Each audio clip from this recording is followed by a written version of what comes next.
Sorry, where's the slideshow?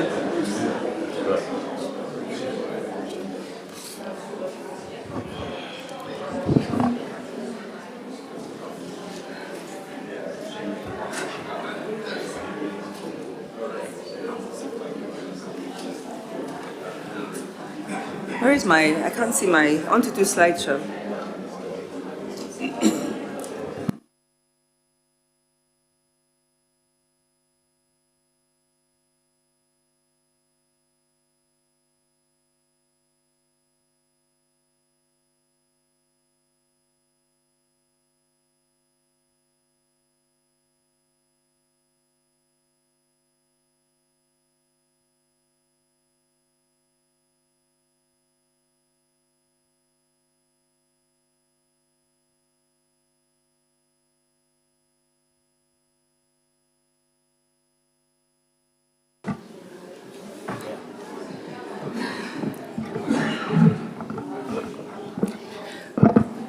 Good morning.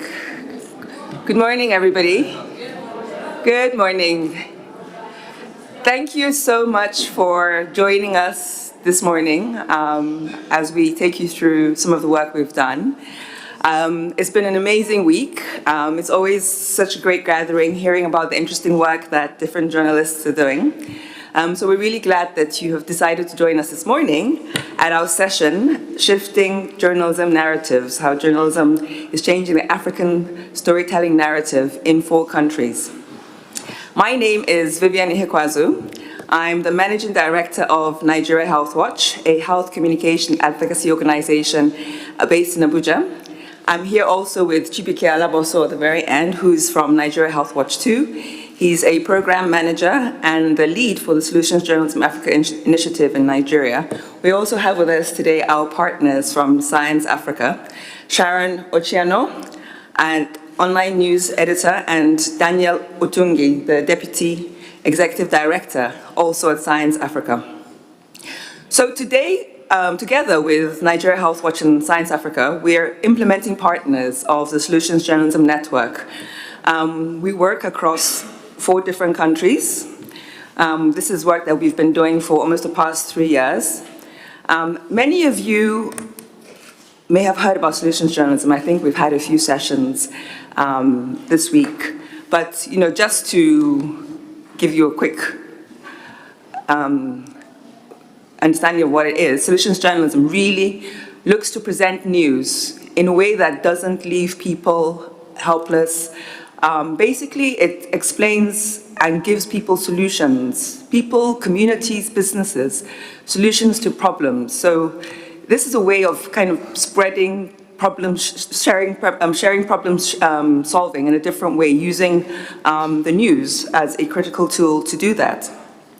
And really, just to quickly take you through, there are 4 key pillars that a solution story focuses on. So you've got the response. So, how are people responding to problems? Then you provide the evidence and look at its effectiveness. And then insights that can also support others in understanding how those problems are being solved. But of course, we also, in a solutions story, you present the limitations, because we know that, of course, no solution is perfect. So, this is an approach we've been taking, and my partners will take you through some of the work we've done. And why would we take this kind of approach in news reporting? Many of you will understand, know the changing landscape, of course, that we're all facing in news, from media proliferation. We have more platforms that people can access news from. Polarization is something that many of us always talk about. Now, in our countries too, it's a similar story, how the news is increasingly become polarized, and what that leads to is a destruction in trust. So, by using this means to present news, it's a way, to kind of build trust back. We know that, for instance, if we look at trust, findings from the 2022 Reuters Institute Digital Network found that when they interviewed 90,000 people, they found that 38% of respondents were avoiding news. So this is really, for us, a way that we are spreading an alternative way of reporting news. Solutions journalism really is a way also to rebalance the narrative, sharing responses to challenges people are facing and empowering people with knowledge. So between the two of us, Nigeria Health Watch and Science Africa, we're implementing the Science Journalism Africa Initiative. And how are we doing this? We're training journalists in the practice of solutions journalism. Between both organizations, we've trained a total of 60 news organizations across 4 different countries in solutions-oriented reporting. In addition, we've had fellowships where we also, not just newsrooms, we're training freelance journalists who also, between them, embrace a solutions-oriented approach in news reporting. So, we haven't got much time today, so the focus really for today, as the subject of our panel is looking at the 4 countries that we've been implementing the Solutions Journalism Africa Initiative, and really take you through examples of how we have done that, how we're using that to build trust in newsrooms, empowering people in communities to really understand that there are alternative ways of seeing problem solving, not just looking at it from a helpless situation. It's not, as we said, always perfect, but we're really pleased in how we've been able to institute this in the newsrooms that we've had the privilege, really, because it is a privilege, in being able to work with them. As much as we're training them, we also learn from them. So it's really been a two-way process, and over the past 3 years when we've been implementing this, it's really been a real lesson learned for us, and also for the journalists and freelancers that we train. So we'll take you through the examples and really share with you what we've learned. So we'll quickly have 2 presentations, one from Science Africa, and then Nigeria Health Watch, TPK will take you through that, and Sharon will take you through the Science Africa example. And then we'll have a very quick moderated sort of question and answer session. And we want to open it up to you to also ask questions, and let's use this as an opportunity to share, to continue to share learnings and how we are doing the work, and also get your point of view also in things that you understand in the way we're doing our work. So without further ado, I'll pass over to Sharon, who will take you through examples that they've been, the work they've been doing, at Science Africa. Over to you, Sharon. Thank you.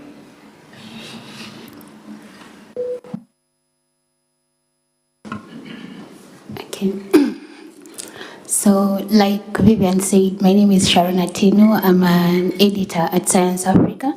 Science Africa is a science media outlet based in Nairobi, Kenya. And we've been entrenching solutions in 3 countries where we work with Solutions Journalism Network to train journalists in Kenya, Rwanda, and Uganda. So far, what we've seen from our training is that solutions journalism is shifting the narrative in the way journalists are telling their stories. More and more journalists are moving from a point of just focusing on the problem to focusing on solutions that are being implemented on the ground. There is a revolution that is going on in newsrooms. It's no longer about we need help here, we need help there, we need help everywhere. It's about there is someone doing this to solve this challenge that is happening here and there. Like recently, we did a fellowship where we gave out grants for journalists to do stories on antimicrobial resistance, and we were amazed at the kind of pitches we got, because we realized though antimicrobial resistance is a global issue, more and more people are working towards eradicating the problem, and these are stories that never came out that could have never come out to the light if we did give such grants on solution stories. So we are seeing a shift even in the way journalists themselves are helping each other in the newsroom. We are seeing a space whereby journalists who have been trained on solution journalism are also training other journalists who have not taken part in the solutions journalism training, and more stories are coming up, even from the journalists who have not been trained, as a result of the ambassadors that we have within the newsroom, in what we refer to as peer-to-peer learning. Additionally, even we are seeing that editors are embracing sojo. And if editors are embracing sojo, it means they're giving a platform for journalists to air out sojo stories. It's no longer about editors dismissing sojo stories as purely PR stories. Because in the beginning, when we started sojo, editors were like, these are just public relations stories. But now more and more journalists are seeing, more and more editors are seeing that it's not just PR, because they are not just saying, oh, everything is flowery and rosy. They are also saying that, yes, this response is happening, but there are limitations to this response. So it's not purely PR the way they thought it was. So we are seeing with editors embracing sojo, more and more journalists are taking up solutions journalism as their beat. Additionally, we are seeing that sojo is also enhancing trust between journalists and sources, including policymakers. In Africa, for someone to get information, especially from policymakers, you have to write like millions of letters. You don't know who you are even writing the letter to. You go to a director, you want certain information, they're telling you, oh no, I'm not the one to handle that information. So you have to like draft letters upon letters to reach the person that you're targeting. And it's just a comment. It's not even like a whole speech, it's just a comment, like a 1-minute comment. But you have to go through a lot of bureaucratic processes. But with solutions journalism, policymakers are becoming receptive, researchers are becoming receptive, and they now want to even share the information because they are seeing that journalists are not their enemies. We're just trying to get the information out there. So trust is increasing between sources of news and even journalists. So more and more stories are becoming more credible because we are getting the kind of voices that we need in telling our stories.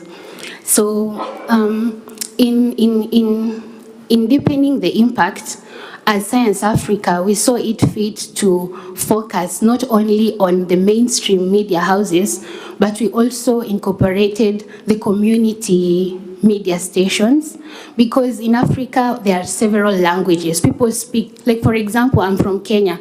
In Kenya, we have like 44 languages. So it will be so unfair to just bring out news in English and Kiswahili, which are the official languages in Kenya. In a country like Rwanda, Rwanda has like 3 languages, but then they speak also French. So it will be very unfair to miss out on the audience because we are only taking French-speaking journalists. And also in a country like Uganda, they have like about more than 10 language groups. So to reach more audiences and to have more impacts on solutions journalism, in our media trainings, we usually incorporate community-based radio stations, because radio is still king in Africa. Someone may not have TV, but they will listen to radio. Radio is on your phone, you can listen to it anywhere, compared to watching TV or reading a magazine. So that is like what informed the criteria for the kind of newsrooms that we trained in our 3 cohorts. The kind of training format that we used to shift the narrative, we started doing online newsroom training. We started doing newsroom trainings in 2020. This was the period when Corona was in its peak. And that's when we embraced online trainings, where we used Zoom and Google Meet and TeamViewer to train the journalists from different countries. Even when Corona sort of cooled down, we continued with the online training because we realized that online training reaches more people at once than going from one newsroom to another, training individual journalists in their own newsrooms. So for maximum impact, our training format was mainly online, but this was reinforced with physical workshops, which we did in all the 3 countries, Kenya, Uganda, and Rwanda. Additionally, to entrench solutions and to make it more sustainable, we've also done university trainings. We believe that when we train journalists from where they come from, not just focusing on the newsrooms, if we start getting them at the lower level in the universities, it will be more sustainable for solutions journalism to spread in Africa, because we will have more and more students coming out and joining newsrooms when they are already equipped with the knowledge of solutions journalism. So that is why we resorted to train journalists journalism lecturers, so that as they train the journalists, they're able to incorporate Sojo in their trainings also. As Science Africa, we've partnered with these universities. We've trained these 5 universities, 1 in Rwanda, 1 in Uganda, and about 3 in Kenya. And also to just make it more entrenched, we give an internship project. We give internship to these students from the Kenyan universities. Additionally, we've trained trainers in partnership with Solutions Journalism. These trainers have gone on to become our ambassadors within these 3 countries. That is all for Science Africa. Thank you. So this is an overview of the Sojo training that we've done. We've trained over 30 newsrooms within Uganda, Rwanda, and Kenya since 2020. We've trained more than 300 journalists in East Africa. We've partnered with 29 journalism institutions in Kenya, Uganda, and Rwanda. And as such, because these are public institutions whereby a lot of students are applied to these universities, we are able to get more and more student journalists. And then we've produced over 400 stories. Others we can't even count because they are being produced in their own newsrooms. Thank you so much.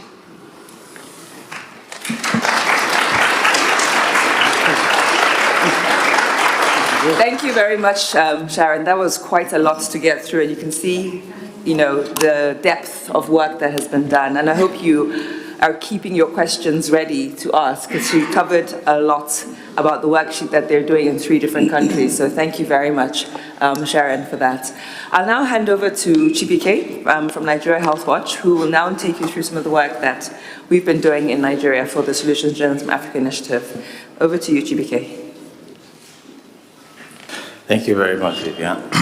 So, like my colleague from Kenya, for us in Nigeria, it's a story of, I don't know if anyone has had that experience where you have an assignment and you say, oh, this is simple, it's just straightforward. And in 3 months, 6 months, it grows multiple heads, like the myth in ancient Greek, Medusa. So that's like our experience. But the good thing there is that growth is organic, and it's as a result of network effect. So we approach these newsrooms, talk to them about solution journalism, and they are now taking ownership to help spread it. So that's really what our experience has been in Nigeria. These people we are working with taking ownership, and it's now gone from a simple idea to a movement of people who are really interested. This is a good example of how it is changing journalists and newsrooms in Nigeria. We work with public media organizations, not just private. I don't know how many of us here know News Agency of Nigeria. They have journalists in all the states in the country. So it's a government agency, but it's really difficult to work with. But we worked with them successfully in this project. And not just working with them, training them and supporting them to do solution journalism. They took ownership of it. The director, sort of the MD who is in charge of the agency across the country, after the engagement finished, they decided to set up a solution journalism desk. For a government agency, for us, that was really a big deal. So they did their stories, we trained them, built their capacities, but they are now taking ownership of it, training their own journalists, having a dedicated desk where they are going to keep on telling these stories of what's working across different sectors. And not just that, they are also training their colleagues across the country, and went further to submit a line item. So when they submitted their budgets for 2023 to the National Assembly, they put a line item there that they wanted to sustain it so the government could give them money. Of course, all of the conversations happen. I think they now put it into another activity. But for us, that was really a big deal, having to work with them successfully, and other government media organizations like the Federal Radio Corporation of Nigeria, which is also a network, like they have representation in all the states, and the Nigerian Television Authority. And it's also redefining how journalists see investigative this is the editor of one of the newsrooms we've worked with in Nigeria. In the second cohort, this is the International Center for Investigative Reporting. Usually when you talk about investigation, the first thing that comes to mind is, oh, they're going to be digging up problems or who is not doing what's right. But it was interesting to see their editor in this workshop listing all of their strategies for doing their work and saying solution journalism is part of it, because they've been exposing these problems for a long time, and most times they don't really see the results they want. So they're now shifting their strategy to say, okay, this person is not doing it right, but who is doing it right? So they're doing those stories and using it to ask questions. They say, look, this is what your contemporaries are doing, this is what your peers are doing, and you have access to the same resources. Why are you not doing it? So that happened, that shift is happening because of that opportunity to work with them in the Africa Initiative. Again, like our colleagues in Kenya, we also realize it's important to get into the next generation of storytellers. So we're not just working with established journalists. Some of them have been kind enough, humble enough to learn new things, because some of them really have decades of experience in journalism, but they really come down and learn with us, and we also learn with them. But we felt it's also important to get into the next generation of journalists. So we're getting into schools, we are training educators, we are training journalism students. And the interesting thing is, like I said at the beginning, it's also become organic. They are now the ones reaching out to us to say, oh, we have this activity, can you come and train our colleagues on solution journalism? We have activity, maybe a student's week or something. We want to make solution journalism part of it. And we're even seeing educational institutions trying to incorporate solution journalism officially into their curriculum. And that also, all of that is leading to a change in how audiences engage with these stories. A good example is one of the newsrooms we worked with in the second cohort. It's called KISS FM. I don't know why they're answering KISS FM, but that's the name. So after we trained them, we supported them to do their stories, to look into what's working, because that's really how we get them to internalize the skills. It's hands-on, so we don't just train them as a theory thing and let them move on. But after supporting them to do those stories, they did something really interesting. Usually when they open their phone lines to have phone-in conversations with the audiences, people usually call in to say, oh, these are the issues, the government is not working, these are, it's problems everywhere. But after going through the training, what they did was to say, look guys, we know there are issues out there, we're not ignoring them, but today on what they call Solutions Hour, for the next hour, we just want to hear about what's working around you. And people called in, really engaged with them, talked to them about the things they never considered a big deal. And that even gave them an idea of a story to follow up. Someone called in to tell them of a group of women doing amazing work in a community, and they decided to follow that story up. So that's now audiences taking ownership and also giving them story ideas to follow up on. So where all of that is leading to, we're now getting more demands, more requests from journalists to sort of tweak the trainings that we do, how we present these trainings, how they apply solution journalism to different forms of reporting they do, women issues, climate change, accountability, using solution journalism, and even to help make sure that the trainings are inclusive, because it's not just about doing trainings on Zoom. We also developed, with support from the Solution Journalism Network, a module to deliver the training via WhatsApp. So that way people who are in areas with restricted access to internet can also benefit from the training. And in expanding that, we're not just looking at the big newsrooms, just to ensure that we are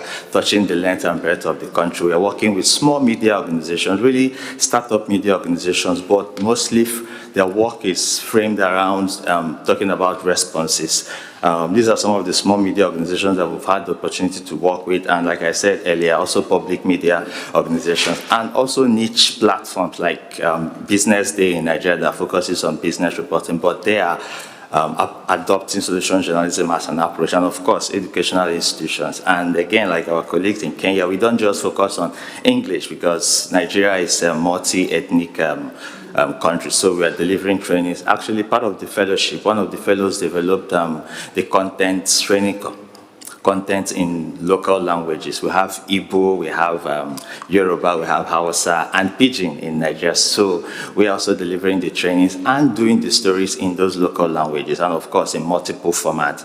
And to spread that, we came up with this idea because, like I keep saying, the growth has been really organic. So we went to a community, a state, and said, oh, we want to gather around and talk to journalists. We called it a solution journalism meetup, or social meetup for sure.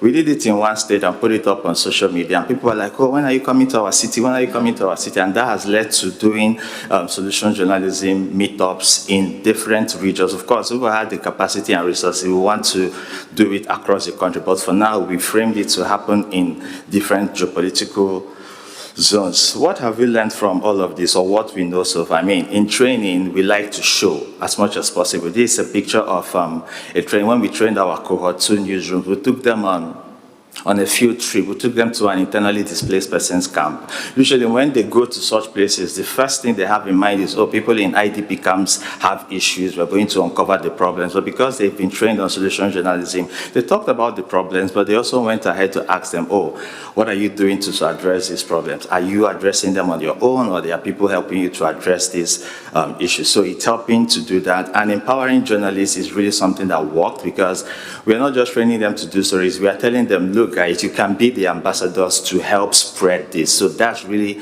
been effective. And collaboration. Recently, we asked them to tell us, oh, what are the story ideas you want to work as a team? And they really told us, oh, we want to look at this issue, but from different geographical locations. So what is this person doing to solve it in this area? What is this community doing to address the same problem? So that's really some of the things we are noticing. And this is a snapshot of what we know so far, again, in numbers.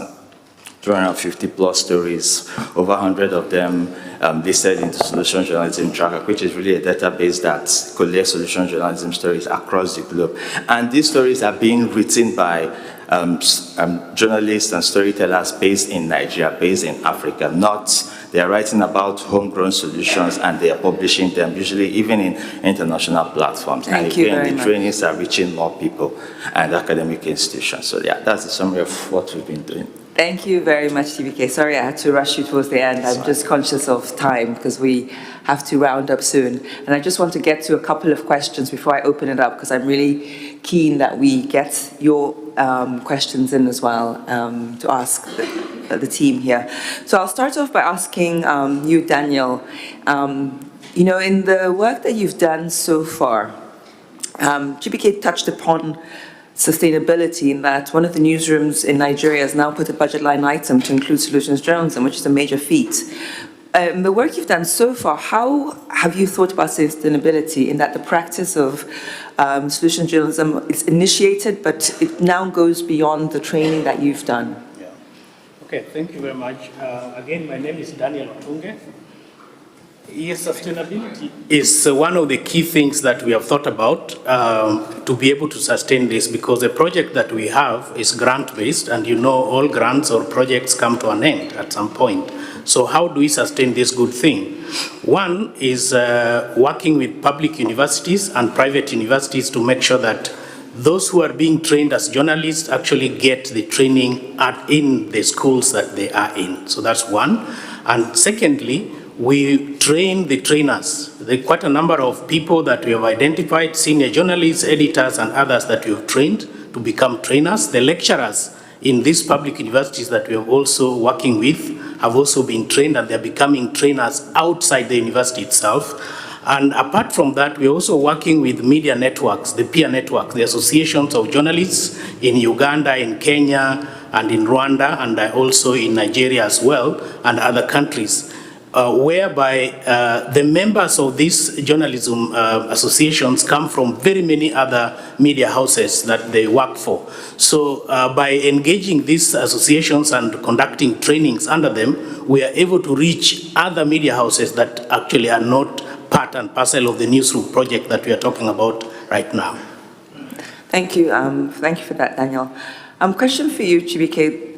Obviously, the work that we do across both organizations, you're presenting solutions, but not just presenting them for the sake of it, also to empower people, but also to try to change the way policymakers see problems. Can you think of any examples, or can you share any examples of how you've seen the solution stories influence or change policies and practices in Nigeria? Yes, a quick example comes to mind. A radio station in southern Nigeria that we trained, and they did a story on how a community is addressing issues around open defecation. So after they did the story and the story went out, another community leader heard the story and sort of started thinking. And the thing is, like someone said recently, most times when we think about policymakers, it's not really the big, like the ministers and, the people in suits and, ties and all. They're not just the policymakers. Those community leaders, they also have influence over the community. So this leader heard this story and started thinking, oh, this is possible in this community. What can I do to sort of replicate what they did, or what can I learn from them? So what he did was, sort of put a law, because they also have their own bylaws, and they come together as a committee to put these laws out. So he said, they are going to stop open defecation. So that sort of started changing how the communities address open defecation in the community. I think that's a really great example when you look beyond policymakers as people in suits or smart pantsuits for women or otherwise. But policymakers are people who have the ability to influence decisions. We don't often think of them as policymakers. So that's a great example of how that has influenced policies in that community. And those people are trusted. So that's a really great example of how, we look at policy in a different way. Sharon, you shared a lot about the work that you've done across 3 countries in East Africa.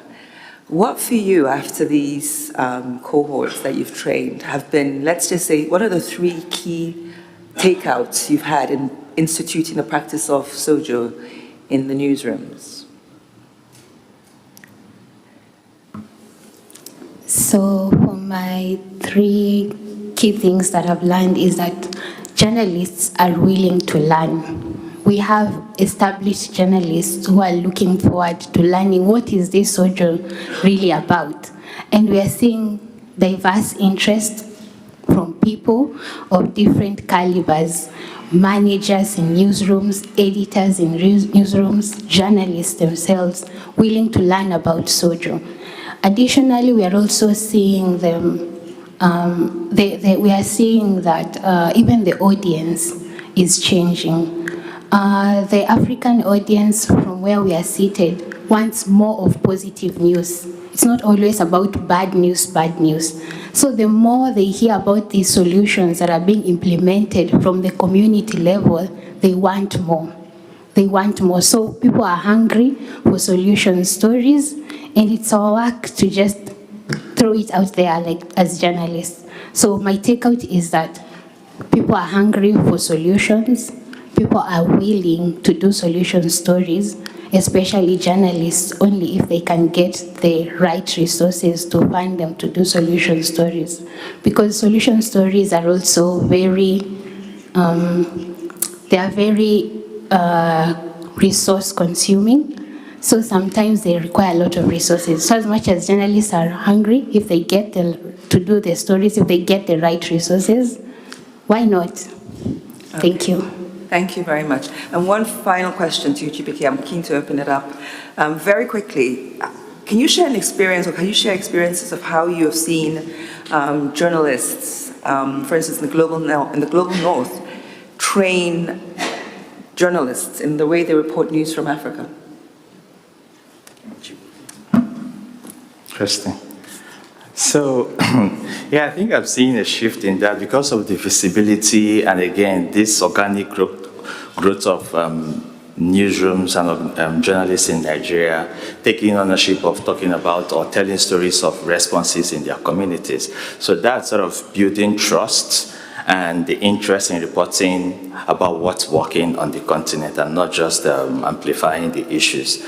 And again, that trust is also leading to bringing on board those people who are leading the efforts, like Science Africa, like Nigeria Health Watch, to support the training. A good example is the European Journalism Center. I think one of their grants, sometime in 2021, where they had people to do stories around different global health issues and report them from a solutions perspective from the global south. So they reached out to us and we're part of that training. Usually you wouldn't have that opportunity. They would do the training for those people and they would just go into the field to do their reports. But they reached out to Nigeria Health Watch and we co-facilitated that training with the EJC, for those grantees that they selected. So that's really how I see that also changing trainings. Thank you. Thank you very much, guys. Quickly, you want to open it up? You want to go ahead? Yes, thank you. Just to add very quickly that... Just to add quickly that from what we have seen, we've been able to distill about 9 key issues that we've learned out of this solutions journalism, and I can quickly state them. One is that solutions journalism is promoting more of who is doing what where and with what effect, rather than who is saying what where and with what effect. And the doing is more important to reporting from this perspective. Then it brings about changes in behavior because it goes beyond awareness, talking about what is happening and what can people do about it, and that brings about behavior change and therefore people can take action. Then the third thing is that SOJO leads to positive action. Rather than people getting angry at problems, shouting fire, fire, fire with no solutions, the difference is that it offers people something. Then it creates hope, that's what you had, and confidence that these problems of health, of whatever, people can be able to deal with them. For example, during the COVID situation in Africa, in Uganda, to be specific, very quickly, in Uganda, the ARV access was a problem due to lockdown. And because of solutions journalism, that was solved by the government changing policy regulations to allow certain NGOs to become essential service providers so that they could be able to go and give people the ARVs in their homes. So that was really very important. Then the other key thing is that it creates trust, like it was said, between sources and the journalists, and especially the scientists that are very skeptical about journalists, and also the policymakers that always think we are a threat to their positions. And then the seventh thing is that it completes the story. SOJO completes the story because we always say we are a reflection of society. How do you reflect society if you don't say what people are doing about the problems that they face? So in this case, when you add the response that people have on their own, you are completing the story. So to us, it's a very important approach. Then the SOJO also still remains rigorous as it focuses on those. So we don't lose the focus on journalism being a rigorous practice, so that you also keep government in check, authority in check. That is what we emphasize. And lastly, we are also seeing the international networks like CNN, BBC, DW, Al Jazeera, they are also focusing more and more on SOJO, especially when it comes to reporting on key issues in Africa like climate change, energy crisis, food insecurity, and a number of other things, and focusing on what are people doing about these things. And that is also helping to galvanize local reporters to be able also to focus on the same kind of reporting. And the good thing that our training is doing is that some of these networks also get journalists from these local newsrooms that have been trained in SOJO, and they go ahead and work in that. Thank you very much. Thank you so much for that additional insight. I'd like to open it up to questions very quickly. So we've got a couple of questions. So I'll start from the lady in the corner, and then there's another lady next to you, and then I'll take two from this side. Thank you. And just state who your question is directed at so that we can focus it quickly. Thank you very much. Hi, yes. So my name's Christine Luby. I report for the United Nations, both for UN Women on Gender and then UNICEF for Water and Sanitation for a project. And I thought it was really interesting what you were talking about in terms of partnerships, some of the training that you did with the European Journalism Center. So I'd just like to expand on that. What other types of support would you potentially be interested in, whether that's sponsoring journalists? We work a lot with community networks as well to provide access to sources, experts, provide funding, additional training materials. Are there any entries to partnerships that you're particularly interested in with your network? Thank you, Zamra, for that. Thank you so much for that question. I think the example that Chibike gave in terms of EJC, kind of bringing us on board in terms of the training is very critical. And we'd be welcome to any type of opportunity to be part of trainings, because one thing we've always found is when people report from outside the continent, they don't have that community or local perspective. So we are very keen to support journalists wherever they are in reporting on stories both from Science Africa or with Nigeria Health Watch in being part of that training. And we often find that people are very receptive in learning from a local context, because if you're talking about a local solution, it's people on the ground who can support. So we'd be very keen to continue those discussions with you. So thank you so much for that. There was another lady next to you around there who asked a question, so thank you.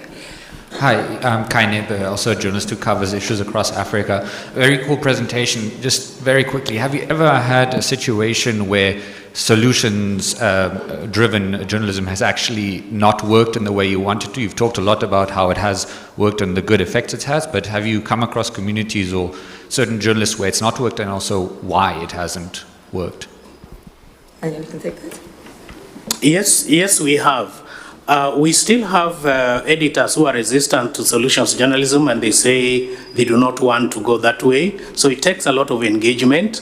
We also still have journalists who are still sticking to the way they were trained in their journalism schools, the conventional approach of training, where you focus on the problems but not the solutions. I think that is somebody else's responsibility. And then we also, in solutions journalism, we also focus on stories, on responses that are not working, and then we are able to state why are they not working, and that also is a social story. And when we engage further, you realize that there is also quite a lot of that have been covered. Thank you. Thank you. Camilo? Thank you. Thank you so much for sharing those insights. I feel very inspired. I wanted to ask Sharon and Chibike about how long did it take to train so many people? Because I feel inspired, but I'm like, wait, how much time did that take? And maybe deepening in the strategies so you could go that far.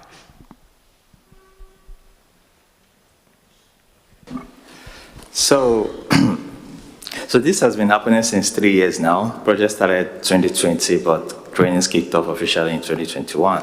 For the newsrooms, we divided them into 3 cohorts. Each cohort has 10 newsrooms, and each newsroom nominates 3 journalists to be trained. Although Science Africa took a different approach, this is for us at Nigeria Health Watch. But the first cohort was still shortly after COVID, so we couldn't meet in person. We did the trainings virtually, and we did it over 4 days, a day in between, so they don't get exhausted. I think 2 hours each of the days. That was how we did it. For the second cohort and third cohorts, we now did in person. So we invited them to the same venue and did the training over 2 days. So they arrived on day 1.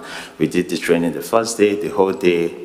It's residential, so after training, morning to evening, you go back and rest. Then the next morning, we complete the training, and on the 4th day, they leave. For the second cohort, that was when we did the second day, we did the field trip, and they came back in the evening to sort of articulate their findings and present. This for the third cohort, we didn't do a field trip because there were issues around security in the city at the time. So we just gave them practical examples and tasks to do and to produce actual stories. So we gave them scenarios, and they did those stories and presented, and we gave feedback. So that was how we delivered the trainings. Thank you. Okay, for Science Africa, what we did is that we also had 3 cohorts in the newsroom training, but in our newsroom training for the first and the second cohort, we had like one newsroom, giving us even more than 10 journalists to train. And we will train them in a period of like 3 days. And because it's online, we get to reach like more journalists at once. So we did like 3 days for one newsroom, and it was online, and it had like 10 to 15. At least 10 journalists were being trained from one newsroom.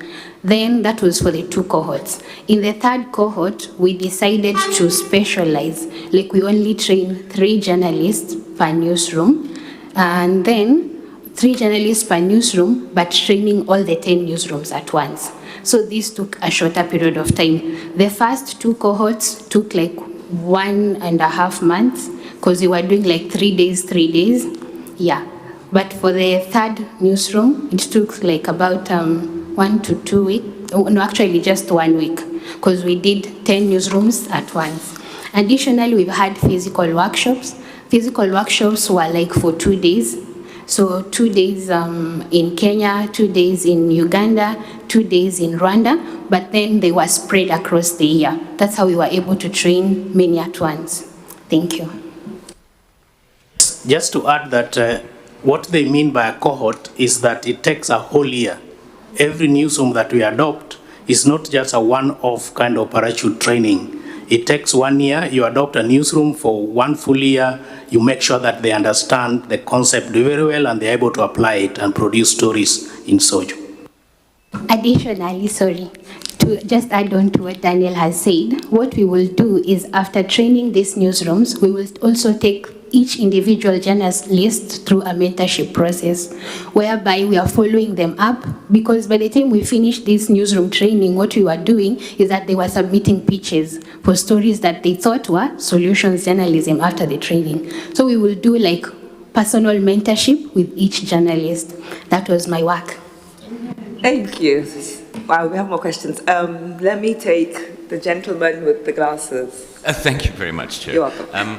My name is Tristan Taylor, writing in South Africa's Business Day, and I want to ask about the training, particularly to Sharon, about how you dealt with the situation during the anti-government protests. As I believe it, the police were saying to the journalists, we're going to prosecute of your images, and 20 journalists, I believe, were attacked in that. And then if anybody has a comment on Martina Sogo and Cameroon, I'd be very interested in that. Thank you.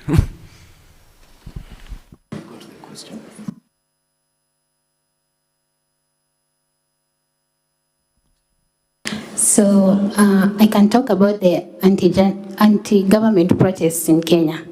So Kenya is a very funny country. People can be protesting outside here, but everything else is going on normally. It's not the images that you are seeing from people who are outside here. Actually, the protests, like for example in Nairobi, were happening in specific places. But other places, business was going on as usual. So their journalism was not really affected. Still, people are still producing stories. Everything was going on as usual. Thank you. We can take one final question and then we need to wrap up. Okay, this gentleman over here.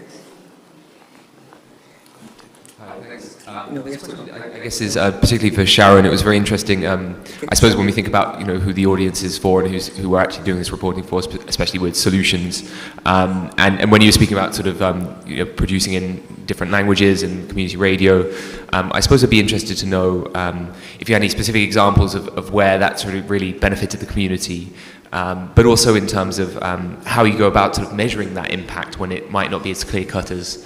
I suppose as Chibo gave the example of the open defecation and the village chief sort of being impacted too, but I wonder if you as well, Sharon, if there are sort of ways of which you try and measure how that's made an impact. So normally Science Africa carries out an impact assessment report. And from the reports we get, these are reports from the newsrooms that we've trained and even the journalists that have gone through our training.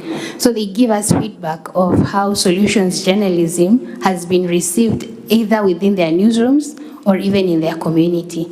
Even as we have like several examples of how solutions journalism reporting from has had an impact even on policy. For example, there was this story that was done by Radio Rama. It's a radio station that reports in Kiswahili in the coastal part of the country.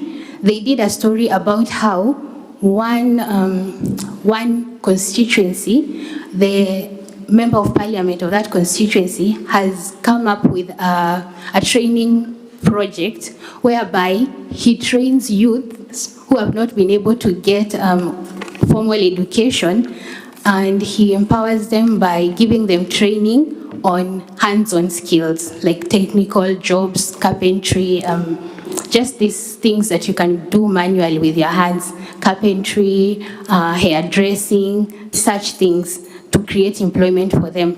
So this story that was happening in one constituency that was aired on this local radio station, it got so much audience that even now that effort is being upscaled to several counties. A county is like a state. So something that is happening within a constituency has gone viral to the extent that even states now want to implement it at the state level. So that's one example of impact. Something done at small scale, now growing to large scale.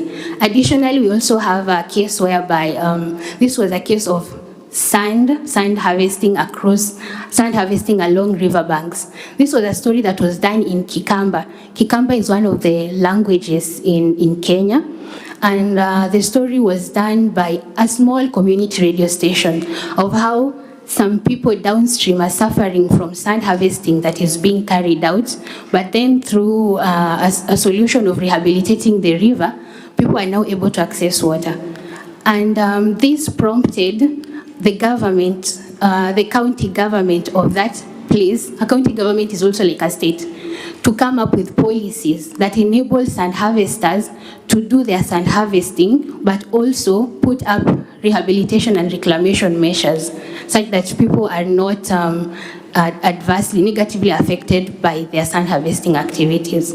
So there are so many stories of impact that we see from solutions reporting. Thank you. Thank you very much for that, Sharon. Unfortunately, we have to wrap up now because we're close to time. Join me in thanking Chipike, Sharon, and Daniel for their key insights. We'd be happy to continue engaging with you after this session, probably outside, so we're still around if anybody has any further questions. Thank you so much for joining us. Thank you.